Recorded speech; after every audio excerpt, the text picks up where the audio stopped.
ये उलमाए किराम बैठे हैं। आज मैं इनके सामने एक तारीखी बात बताता हूँ, ये मेरी तायीद करेंगे।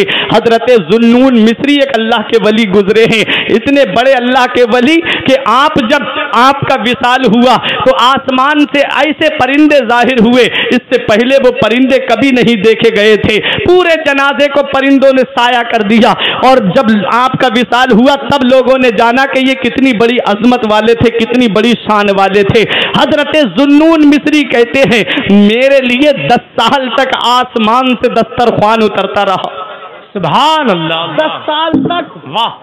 आसमान से दस्तरख्वान उतरता रहा, खाना उतरता रहा, जन्नती खाना 10 साल तक आता रहा। अल्लाह के वली कहते हैं, एक दिन मेरे दिल में ये ख्याल आया कि ये खाना शायद मेरी इबादत और रियाजत की वजह से आता है, मैं अल्लाह का वली हूँ।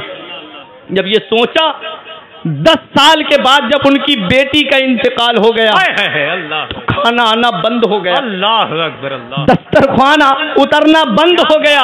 क्या बात। तब अल्लाह के वली को ये एहसास हुआ कि ये खाना मेरी वजह से नहीं आता था, बल्कि मेरी बेटी की वजह से। सुभान अल्लाह, सुभान। आज क्या बात है यार, वाह। प्यारे मुसलमानों, जरा सोचो, बेटियां अल्लाह की रहमत है, दौलत देने वाली जात अल्लाह की है, पैसा देने वाली जात अल्लाह की है, सरमाया देने वाली जात अल्लाह की है, रुपया देने वाली जात अल्लाह की है।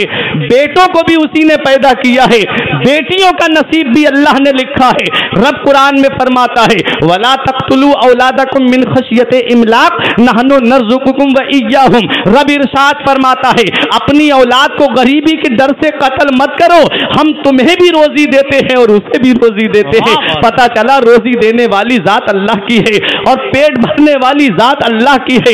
तो क्यों उस रब की तकसीम पे तुम राजी नहीं, क्यों उस रब की रजा पे तुम राजी नहीं? आज घर में बेटियां पैदा हो जाएं तो चेहरे पे 12 बजने लगते हैं। याद रखना प्यारे मुसलमानों, बेटियां अल्लाह की रहमत हैं। जब तक वो बाप के घर में हैं तो अल्लाह की रहमत बाप के लिए है, और जब उनका निकाह हो जाए तो शौहर के लिए अल्लाह की रहमत, और जब वो माँ बन जाए तो उनके कदमों के नीचे जन्नत। सुभान अल्लाह, सुभान अल्लाह। वो मकाम अल्लाह ने औरत को अता फरमाया, वो शान अल्लाह ने औरत को अता फरमाई। मेरे नबी की अभी आमद नहीं हुई मक्के की सरजमीन पर, क्या हाल है मक्के वालों का? मेरा इमाम फरमाता है, सब चमक वाले उजलों में चमका किए, अंधे शीशों में चमका हमारा नबी।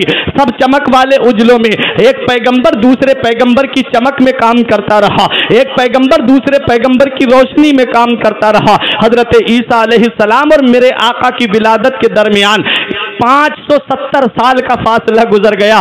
कौम इस हाल में पहुंच चुकी थी कि बेटियों को जिंदा दरगोर किया जा रहा था, बहनों को अपने हाथ से कत्ल किया जा रहा था, माओ को ले जाकर के बाजार में बेचा जा रहा था, शराब आम हो चुकी थी, जिना आम हो चुका था, जुल्म सितम आम हो चुका था, एक दूसरे का मर्डर करना आम हो चुका था। ऐसे आलम में जरा सोचो, जिनके दिल पत्थर हो चुके थे, जिनके दिल अंधे शीशे हो चुके थे,